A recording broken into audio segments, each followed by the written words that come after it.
Welcome to Real Flix Reviews. We're like a book club for people who hate reading. This month's themes is the 1970s, so James picked the movie Jeremiah Johnson, made in 1972. This week we have Jonathan Charney, James Stevens, Ryan Preston, and Yo. the old guy. So, which unfortunate soul has the description? I volunteered, which means since I'm the old guy, I got to put my reading glasses on for this. So. You need a magnifying glass? Yeah, I need the You haven't microphone. memorized the text yet? Come Not on. yet. Sorry, the teleprompter isn't running right. My speech writers didn't show up either, so I got to wing it.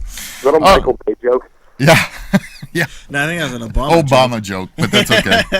Hey, Jeremiah Johnson, 1972. A mountain man who wishes to live the life of a hermit becomes an unwilling object of a long vendetta by Indians when he proves to be a match of their warriors in a one-to-one combat on the early frontier.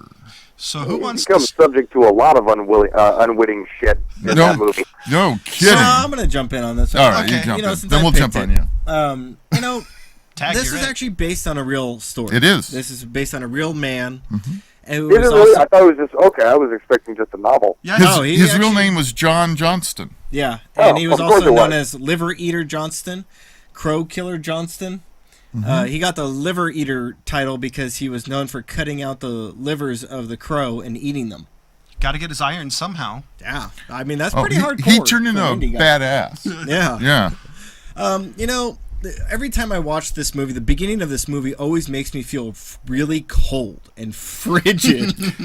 Just looking Yeah, at just looking at the things that Robert Redford did as dedication to that role. I mean, that water was cold. Oh, yeah, absolutely. Yeah, Freezing seriously. cold. Yeah, they didn't Oh. bring out the snow machines for that shit. Oh, And no. he jumped in there and with his bare hands was trying to catch fish. I love the Indian dude watching him, basically going, Yeah, with his string of fish on his Yeah. horse, Right. and this dumb white guy can't even catch a He's- stinking fish. he's giving him the I lopsa was almost wopsa. What? expecting Redford to ask for one, be like, hey, Yeah, share a can you little, share? buddy? Yeah. Nah, not with an Indian. Well, you know.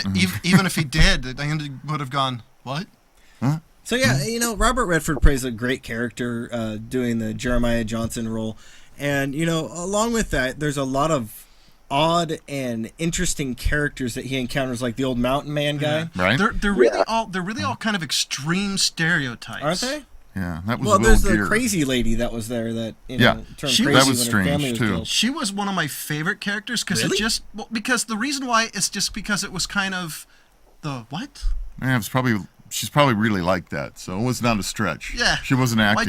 That was one of my favorites because I actually thought that she played a pretty well crazy kid person. It's like hands the kid, hands the gun, take him. It's like Yeah, well, I gotta say, the old man is actually my favorite one. There's a lot of really Yeah, cool me characters, too. but the old man is one of my favorites. I love when he encounters him and gets him into the cabin and goes, "I'll be right back." Yeah. Goes Yeah. and gets a grizzly You know how to skin a bear? that he outruns. yeah. How the Yeah, heck when do I- you outrun I a heard it- grizzly in the snow? When I heard his voice that quickly after Redford walked into the cabin, I was thinking, there's no way he's dragging that damn bear back so fast. He was I running. just love from the it. way he kept asking me. I was- You know how to skin a bear? You Oh, know yeah, how I to can skin skin I can anything. skin anything. Skin this, Pilgrim. I always kind of wondered if his character was kind of was the way everybody should turn out. Like the old guy was kind of the way not like the least crazy character in the group. He survived out there for a long time Yeah. before Redford even met him. Yeah. And I But also, doesn't that bring up the point? I'm sorry, I interrupted. But no but how was Redford so unprepared for what he was going to do? Well, it Yeah, said I've that- always wanted to be a mountain man, and then that's what he does? Yeah. Well, it says that he Busted fishing. I shouldn't say it alludes to that he got away from some wars. He survived the some Mexican wars. War. Yeah, and then he decided that he wanted Yeah. to get away from it all and climb up there. And they pretty much said that he got some traps, some food. He was looking for a 50 caliber or better. Yeah. and- he You got could rid of only the buy a 38. 38. Yeah. My whole question is what he did. He said, "I want to go there," and just walked that direction. I Yeah, think that's I really what it just- was. He's like, I'm done with this town. And like he says when the bald guy's like, hey, you been to town? And he's like, been to town. I It's love kind of like, yeah, I've been there. Why? I love everybody's Why? reaction when he walks into town and they're just going, Yeah. Well, sure. He's a stranger. I mean, You know, he's dressed weird. And another thing is I really cannot get over how well Robert Redford played this role. He did. This is actually probably my favorite Redford role. And the thing that speaks to me the most is when he comes back, finds his wife and his pseudo son dead, and he just falls on the ground, and you watch his facial expression right there. And I mean, no words that any actor could have done could have made up for the expression that Redford played throughout that scene. And that character was sitting there for quite a while. Yeah, too. you know, and it really felt that scene. It was interesting, you know, because they became such a little family for, you know, three people that would never meet in the real world. The child, the Indian woman, and him, and all of a sudden they're, you know, they make this life, and they're living the life, and you know, and then they come back to find them dead. The devastation he felt really showed in his acting. Yeah, it did. It really showed it in just the facial expression. There actually are not a lot of lines in this movie. No. Yeah, not a lot of script. There was not a lot of script in this movie, and a lot of it was done by scenery and Redford's ability to tell a story through his actions and his face. Well, you got to give Sidney Pollack a lot of credit. Yes. I mean, you know, his movies, you can almost tell one of his movies by when you're watching one. You can see how he develops a character through facial recognitions, tight shots. In this case, it was a lot of the scenery. You know, they shot it looked like the whole movie, most of it took place in the winter. It you did. know, and I kept wondering how many winters were they filming. Well, I've got a couple interesting points in trivia about that on IMDb. One of the things you brought up, Sidney Pollack, and I was going to mention is it says right here, Redford once said of what happens to his Jeremiah Johnson character at the end of the movie, Sidney Pollack wanted me to freeze to death, but I preferred to leave Johnson's fate up to the audience's imagination by having him disappear into the mountains. The Virgin Film Guide noted that ambiguous fate is exactly what happened to the real Johnson. I think that was a really well played thing. Yeah, I actually think that added more to the story, because I thought, like, the way the pacing in this movie was very similar, which I think added to the epic feel of it. So I think having him freeze to death would have really ruined the feeling of this movie. Yeah, it would have really ruined. I think it would have ruined the ending. I really would. I don't think I would not have been as. I could see the parallel between how he got his 50 caliber and how he ends, and how maybe you pass the 50 caliber along. Yeah. I mean, well, it was kind of a nice little tight community of people, of mountain people up there. It seems crazy mountain. You know, so it was kind of this like protege, you know, mentor protege kind of relationship that seems to be happening a lot. Yeah, especially with the old mountain man, and when he came up and he what's on the spit? He tossed him a leg and he goes, "You cook good rabbit." You know, that was pretty much like the sensei saying, "You're doing great." I actually thought the only two characters that really had that relationship were him and the old man. Everybody else really seemed to try to use him, and it didn't seem like Robert Redford up until like the middle of the movie kind of got that out there. You're really on your own. Yeah, I wrote down that, you know, that life to be on your own for sure. I meant to write down that, you know, you kind of see his naivete early in the movie when with the bald guy, and the guy takes the scalps and hooks it to his horse. Yeah, you know, he trusted him too much. Oh, the old guy's name was Bear Claw Chris. Yeah. I was going to say, they had some pretty great quotes in this movie. My favorite one, was with the old guy, and he's like, Jeremiah Johnson's comment was, "Who are they? Bear Claw Chris. Crow most likely. This is a hunting ground. If they catch us, they'll steal the horse." A few minutes later, the arrow hits. Thwack. Yep, it's Crow. And just that facial feature of the guy just staying, nonchalant, and Robert Redford's going, kind of jumping back. Yeah, still one of my favorite scenes is when he runs back into the bald-headed guy, and the guy's got his hair back, and they're sitting around the campfire having a great little conversation. All of a sudden, some crow just appears out of the middle of nowhere. And Redford battles him and then kills him pretty quickly, too, with that throw. Yeah. And the guy's just kind of looking at him like, he's kind of holding his gun like, wow. All right. That was the one where the spear landed between his legs, right? Yeah. Yeah, well, the guy was like...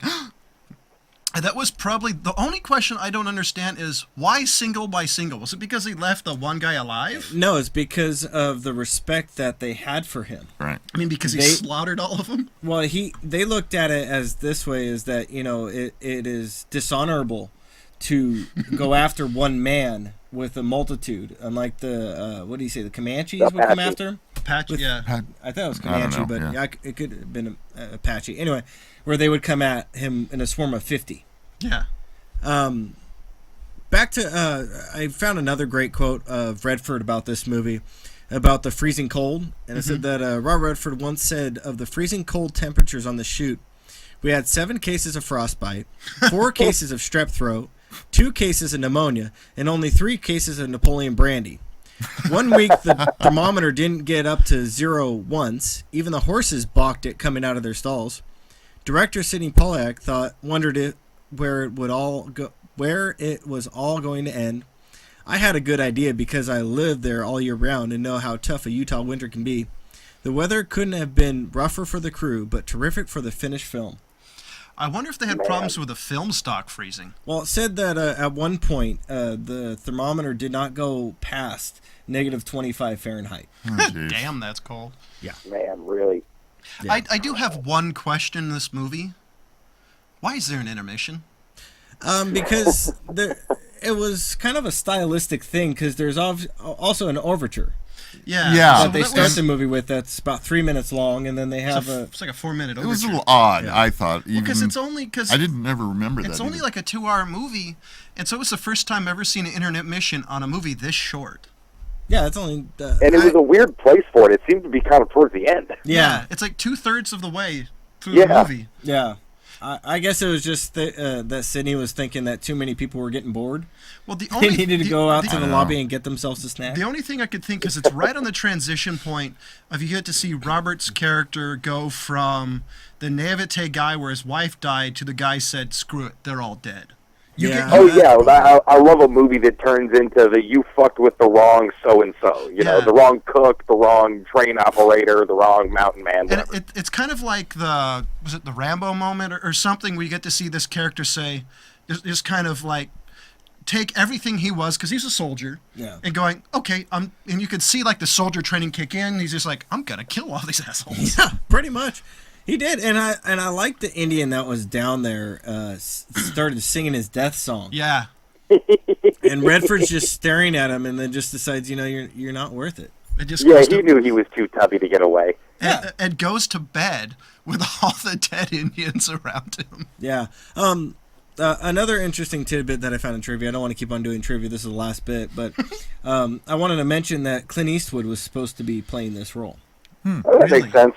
And yeah, I thought the same thing. It makes sense, but it would not have been the same movie. I think him doing his westerns at this time, it wouldn't have played the same way that Redford did. Yeah, I think it would have been totally different. It would not have been enjoyable. It would not have been good because everybody would have been expecting, something from the Man with No Name instead of guy who was it's kind early enough to where the Man with No Name wasn't that popular.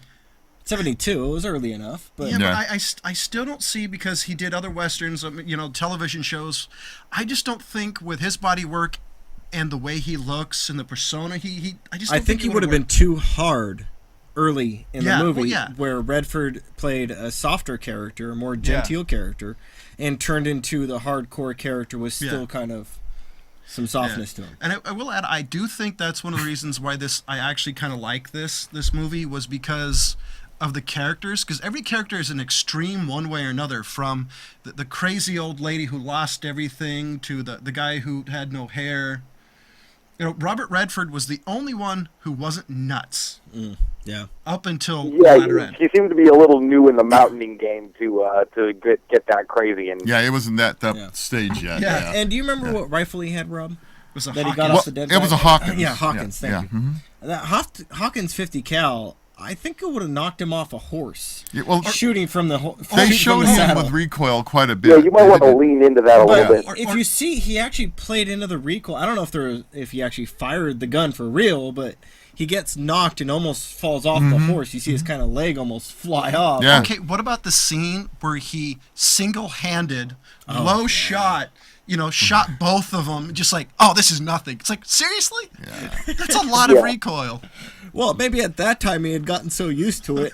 Yeah, right. It is real That tough. adrenaline, I think one of the little goofs, there was a crew goof, I guess, after Jeremiah leaves Bear Claw, he stops and shoots a small deer. When the deer is shot, you can, for a split second, see an arm of a person that throws the deer on the ground. That's somebody I who love watched those the movie a little lot. Yeah. I gotta say though, the thing I actually think adds the most atmosphere is all the songs by Tim McIntyre. Oh yeah. That really is just another layer on top of this movie that makes it more of an epic, a very short epic. Yeah, there's a couple that I could see that.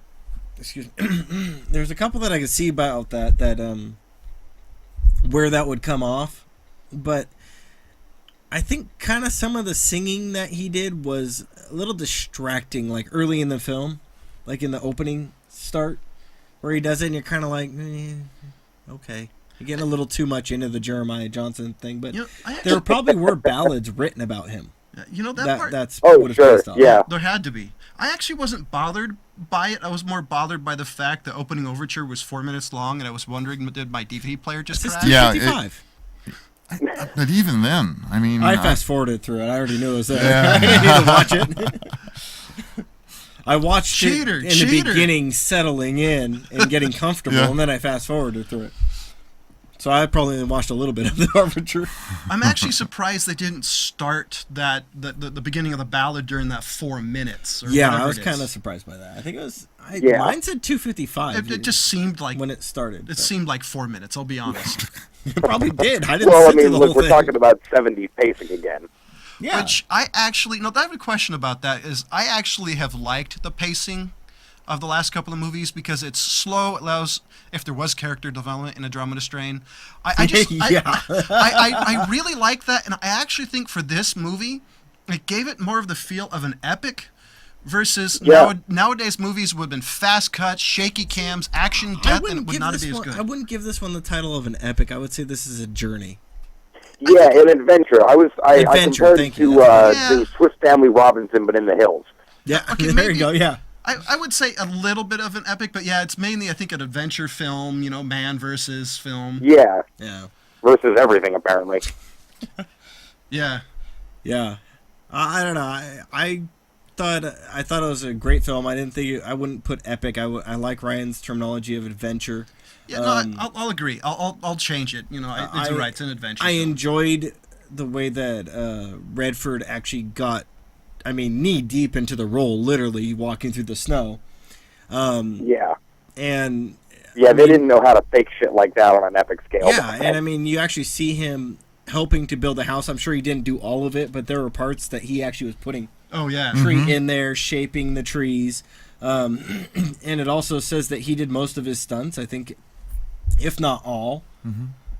So I am highly impressed with his role in this one. I don't think he's done a film like that since. I don't remember any roles that were as violent as this one Oh is. no. Well, didn't he just recently do that one where he's trapped in a boat or something? Oh, wait, was that him? No, I that think that was Robert Redford. trapped in a boat. Are you talking about? There's one with Tom Hanks that came out recently Yeah, about the Captain Phillips. No, not Captain Phillips. Hold on. Hold on a second. I'll find this shit. Pulling it up right Well, now. he as thinks well. about that. I do have another question about the family scenes. The Old Man and the Gun, A Walk in the Woods, The Company You Keep. No. Some indie thing. Oh, maybe All Is Lost? All Is Lost, yeah. After a ship collision with the shipping container at sea, a resourceful sailor finds himself despite all efforts to the Yeah, contrary. there you go. Yeah. Yeah, All Is Lost. Okay. All is lost. That Okay. was. Well, I take that back. I guess he is still doing. Wait a minute, Now- that's now a new we're- one. Now That I'm just, curious. I wanna yeah. see That was a 2012 or no, 2013. 2013. So I have a question, everybody, about the family scene. Is there anything to this in the family scenes you think was that should have done more, done less? Because You know, I actually thought they were pretty good. Because my favorite scene on that one was they were playing that soccer hockey thing, and she whacked him over the head. Yeah.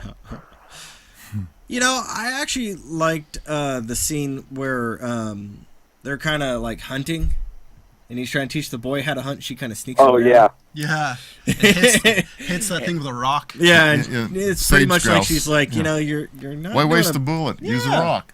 Yeah, she's like It seemed like she had a better understanding of being out there, obviously, because she's Indian, Right. and you know, it's passed down not hereditary, but Generation. Thank you. It's a skill set it's passed on. Passed on. So she had a lot more skill sets to be out there than he did, but she did it in a way where it didn't take away from him doing it himself. It was kind Yeah. of like, there's a better way. Here, let me show you. Right. I still think it's funny how he got her. Here's some scalps and horses. Here's my daughter. Yeah. That's a hell of a trade. Yeah. Well, he had to find a gift that would show him up. So so here's my question, Ryan. What do you give this movie? Oh man. Shoot. I guess I'm kind of putting you on the spot here. No. You know, because I, even though I knew this was coming, I hadn't really thought about it. I'm sort of teetering between a 3 and a 4, just because of how freaking entertaining this movie still is. I hadn't seen it before, so I was sort of, you know, I didn't really know what to expect, but I was thoroughly entertained and you know, kind of edge of my seat for a lot of these things. I was sort of expecting a character study, you know, the first half of the movie, and then it does turn into this, you know, like almost revenge tale through all the shit that goes down. So I don't know. I think I might have to give it a 4 just based on how well I think it's lived up, or held up, you know, like to today's standards. Yeah. You wouldn't need to do too much to it, to make this movie again today. I would actually say this movie's better than some of today's standards, and with the way Hollywood's movies are all really fast paced, or their pacing is so slow that you're asleep by the end of the movie. Right. So, what about you, James? You know, I actually give this one a 4, just off the fact that, you know, I really enjoyed the movie. I thought it was really well done. You know, and what Ryan kind of says is that, you know, if they redid this movie, basically word for word, scene for scene, kind of like what they did with True Grit, That's the only way they could do it. it would really be held up, just kind of like a new camera, lenses and things like that, but basically the same exact way. It would, with modern tweaks, it would be a really great film. Yeah. So, you know, it's a straight out 4. Like I've said multiple times, is Robert Redford in this role really blows you away. Not only by some of his deliveries of the lines, but just kind of his facial expressions and the way that he was able to tell so many things just by, like I said, his actions and his face. Yeah. Rob? You know, I was just going through all the movies that he's in, and it's an amazing list. For 69 movies, yeah. I mean, you know, and then you start looking at movies that are kind of epic in some ways. I'm not a fan of him on a personal level. I don't particularly agree with his political views, but that has nothing to do with this movie.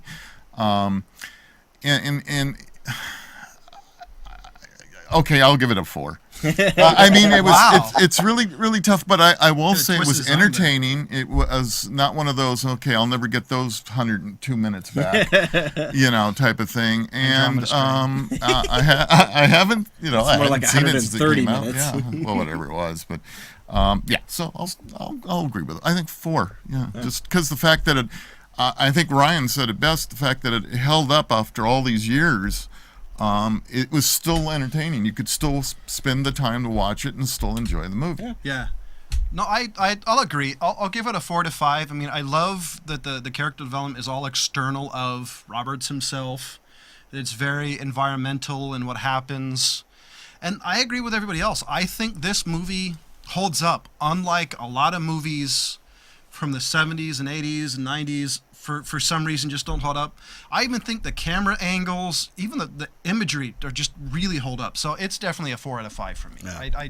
This is a good movie. So James, do you have? Yeah, I do. How do you guys feel about James Franco?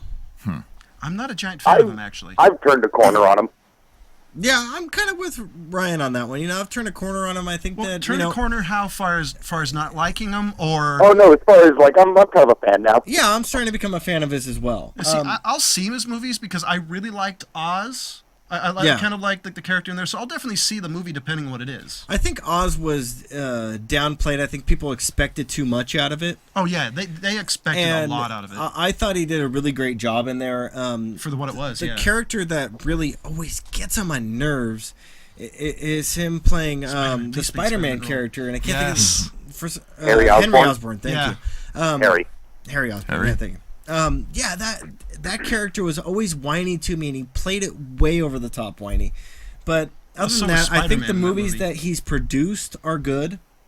I think some of the roles he's played since that aren't bad. I think some of them are more stand out than others. I like the Oz character he played in The Great and Powerful Oz. What about 127 seconds or minutes or hours or whatever it is? I don't have that on the top, man. But there was a movie that slipped by me in 2013 that came out that's called Children of God.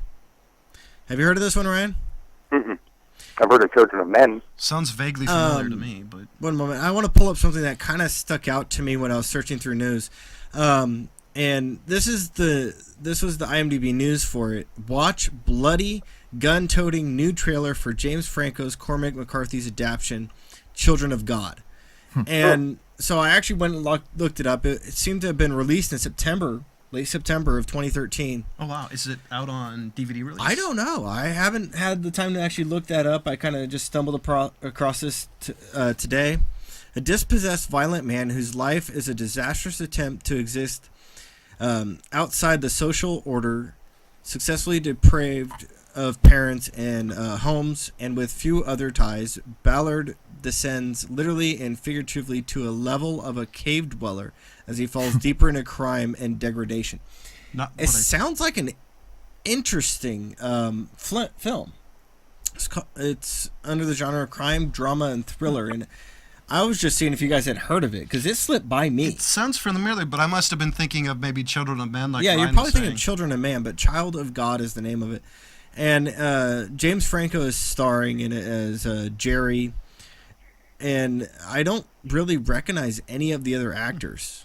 It's probably an indie film, and that's why it slipped by me, but usually I kind of catch some indie films. I got to say, though, the thing I like about Franco is he's not like a typical Hollywood guy, and the dude's actually incredibly smart. He is. Which is maybe the reason he doesn't do a lot of standard roles, which I admire him for. I'm looking at his movie logs here, and in a lot of movies I've never heard of he's been in. So. Yeah, he's kind of an indie guy. Yeah. He doesn't like very the mainstream. Mm-hmm. I can see that. He's very similar in his movie taste to Clerks. I can't think of his name. Why am I forgetting everybody's name? Yeah, Kevin Smith. Yeah. I'm forgetting everybody's name right now. But he's very similar in his movie taste to Kevin Smith, almost to the point of... He did soap operas? Eli Roth. Oh, did really? He's kind of... Some of his taste is borderline Eli Roth. I'd say Eli Roth is really on the extreme, but he kind of plays a little middle spot between... Eli Roth is a different type of borderline. He kind of plays in the middle between like Kevin Smith style and Eli Roth. Would you agree with that, Ryan? Sure. That's an interesting mix. Yeah, that works. Yeah. So although, even Kevin Smith now is starting to lean a little towards Eli Roth. Yeah. I mean, I blood love and Red sex State, sells. Actually, I don't think there was any sex in Red State. No, not that I've heard. But so he's starting to really get on my radar. James Franco is. So this one is something that I'm gonna have to look up and try to track down. It probably is on DVD by now. I'd be surprised. It's got to if be it wasn't. somewhere to watch it, because I have to admit, I'm really interested in this movie. Yeah. So anyway, my other news. He was is, one of the writers of this movie. Yeah. Yeah. Yeah. He's a very prolific writer, actually.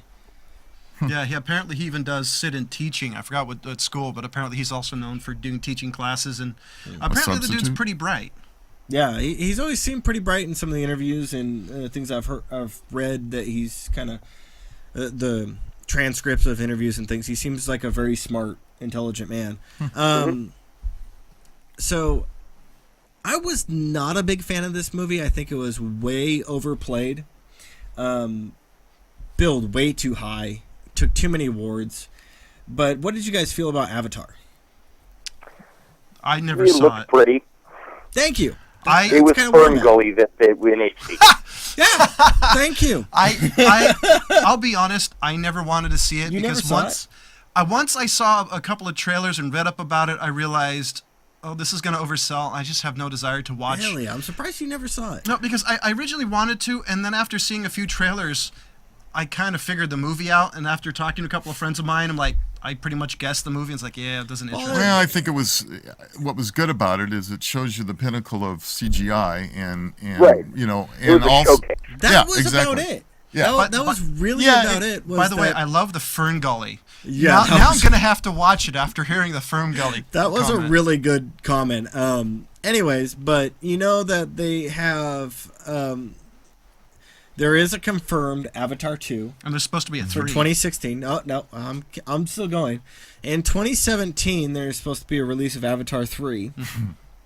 And then in 2018, there's supposed to be a release of Avatar 4. That's if Jim See, Crimson okay, is still let alive. me ask you guys something. Yes. How often do they do that just to kind of see how much, like publicity it can kind of gain or how much traction it can gain until like the year before? Well, apparently James Cameron, because he's the one doing this, right? Apparently this is his baby. Like, apparently from what I've heard that he's all cylinders go, that he's going to do it no matter what, blah, blah, blah, blah. So I've heard that He's just pissed off he doesn't have a saga. That's what he's working on. the problem is I don't know if this is going to be as well loved as all the other sagas. Well, it was pretty popular. You know, that's the thing that really kind of disappoints me is how popular this one, because you hit it right on the nail. Is that, it was basically just a show where CGI and computer enhanced images can go. Yeah. And motion capture. So And, it's you know- basically to sell TVs. It was, for that, really cool. Yeah. It really was.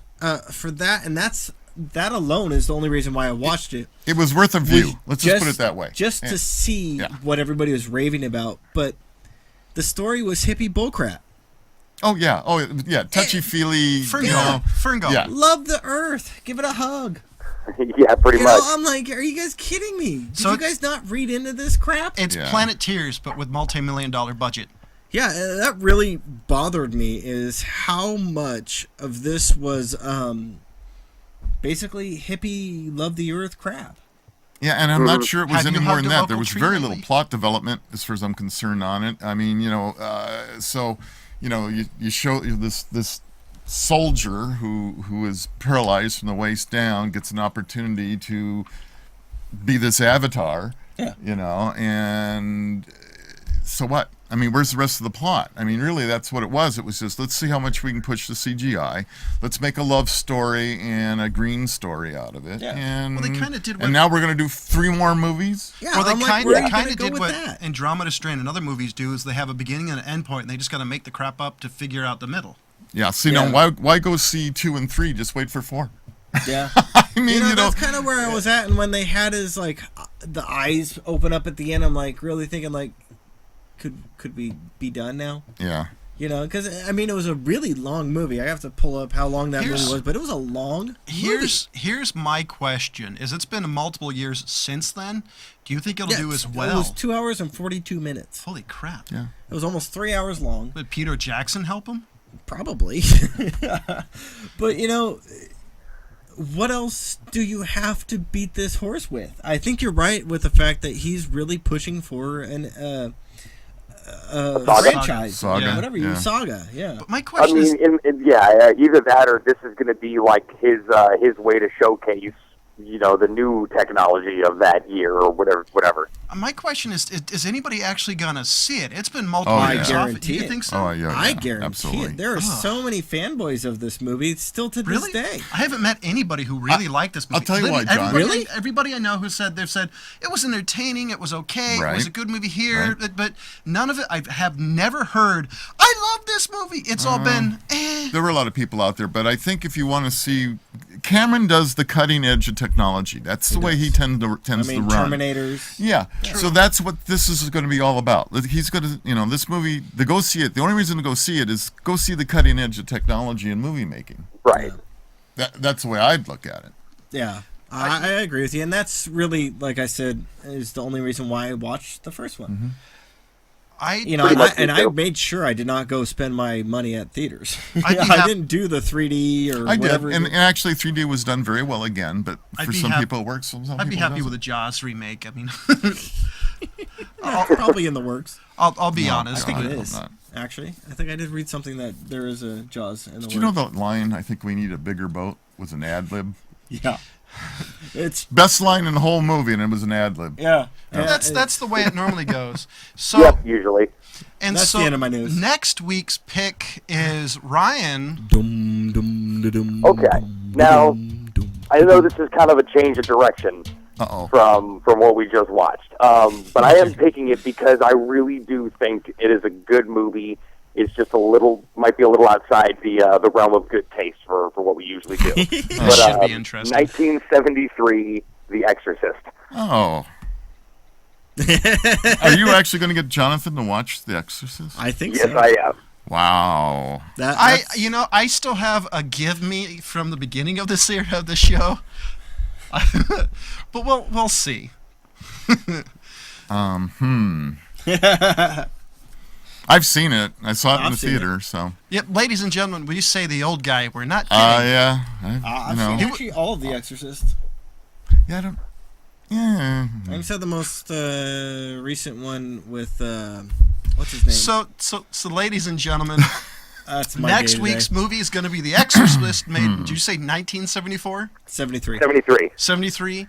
And for the movie Jeremiah Johnson, I gave it a 4 out of 5. James gave it a 4 out of 5. Ryan gave it a 4 out of 5. And the old guy gave it a 4 out of 5. So that's another odd. We all agree on another movie. So we'll see you next week. We got to change this up. Expecting. Exorcist, huh? Well, Exorcist will definitely change it up.